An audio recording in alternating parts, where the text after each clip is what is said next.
Naglabas ng libro ang grupong Migrante Alberta kung saan sentro ang mga kwento at recipes ng ilang migrante sa probinsya. Silipin natin sa report na ito.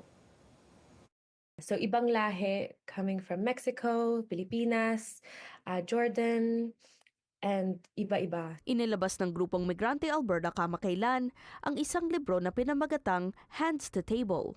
Ito ay isang coffee table book kung saan ibinahagi ang kwento ng 5 babaeng migrante kasama ang mga recipe mula sa kanilang mga bansang pinanggalingan. Yung libro na to, nag-start ito with Migrante Alberta and actually yung government of Alberta.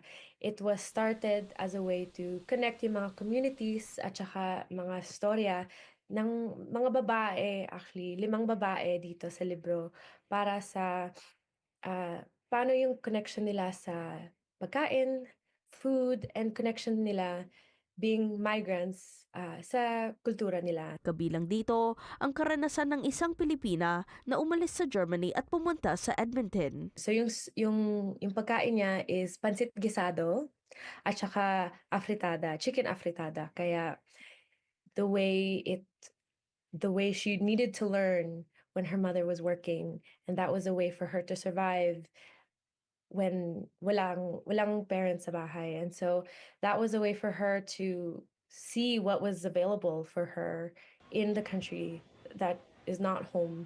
And then perfected dito as a way to connect to her story.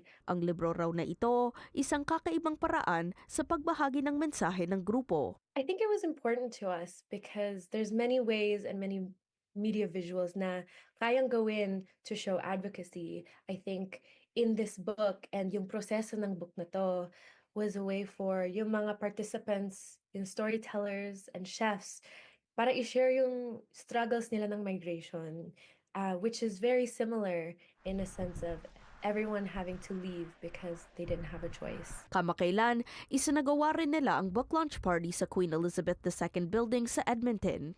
Dito, dumalo ang mga nasa likod ng libro, kabilang ang mga filmmakers, photographers at 4 sa 5 babae. They all shared a little bit about yung connection nila sa pagkain na nag-share in the book.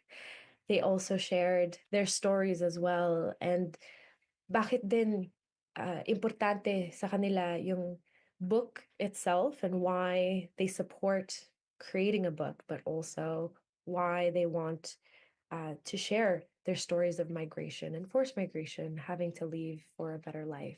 Ayon kay Luciano, mahalaga ang libro na ito ngayon bilang paalala na mahalaga ang pagkakaisa ng komunidad. We as migrants need to come together to find community and look for support sa isa't isa kasi us having to leave our own home country, we have to look and create our own communities here to be able to connect and know that our struggles are not alone and that our struggles are one and together. Mapupunta raw ang kita ng libro sa patuloy na advokasya ng grupong Migrante Alberta para sa mga migrante.